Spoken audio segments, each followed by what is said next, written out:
The role of religion. Religion as a renewed force in global conflict.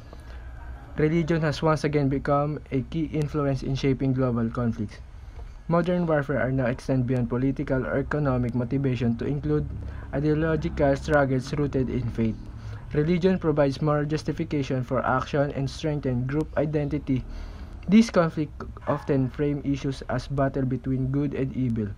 Deepening divisions, understanding religion's renewed influence help explain the moral and emotional forces driving today's global tension. The emergence of religion in secular politics. Although secularism once dominated politics, religion has re-entered the public sphere. With growing strength, leaders increasingly use religion values to gain legitimacy and moral authority. Religious organizations also influence policy and mobilize power towards social causes. This blending of religion and politics can unite communities or fuel division, depending on its use. Recognizing religion's role in modern governance help explain its continued relevance in shaping political discourse. Extremism as a marginal religious phenomenon. Religious extremism represent only a small distorted part of global faith communities. Most believers practice peace, compassion, and justice, rejecting violence. Extremist groups manipulate sacred texts to justify their agendas, giving religion an undeserved reputation for conflict. Media attention magnifies this act, reinforcing harmful stereotypes. Understanding extremism as an exception allows societies to focus on religion's true potential for moral guidance and unity. The moral framing of violence through theology. Extremist groups often claim divine approval for their violent acts, portraying conflict as sacred mission.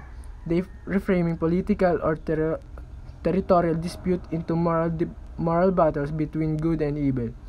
This perception turns violence into a duty rather than a crime, making reconciliation difficult, such as misuse of theology sustain conflict by discouraging compromise. Promoting authentic religious teaching centered on peace and compassion can help dismantle this dangerous moral framing. Symbolic communication and media's role in religious conflict. Modern extremists use media as a weapon to spread fear and ideology. Acts of violence are staged to attract global attention and create symbolic meaning. The media's focus on sensational stories unintentionally amplifies extremist message. Responsible journalism can counter by this, highlighting victims' resilience rather than perpetrators' power. By reshaping narratives, the media can weaken the influence of extremist propaganda. The sacralization of political violence. When political conflicts are framed in religious terms, violence becomes morally justified.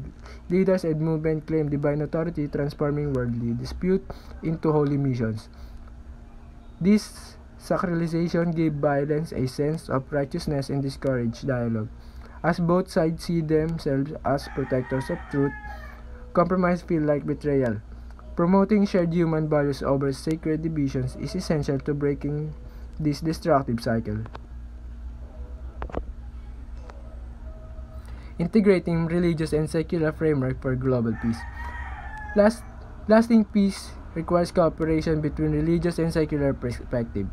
Faith communities offer moral guidance and compassion, while secular institutions provide structure and governance. Together, they can address both the ethical and practical roots of conflict. Interfaith dialogue build trust and mutual understanding across divides. True peace emerges when humanity values both reason and spirituality as partners in shaping a just and compassionate world.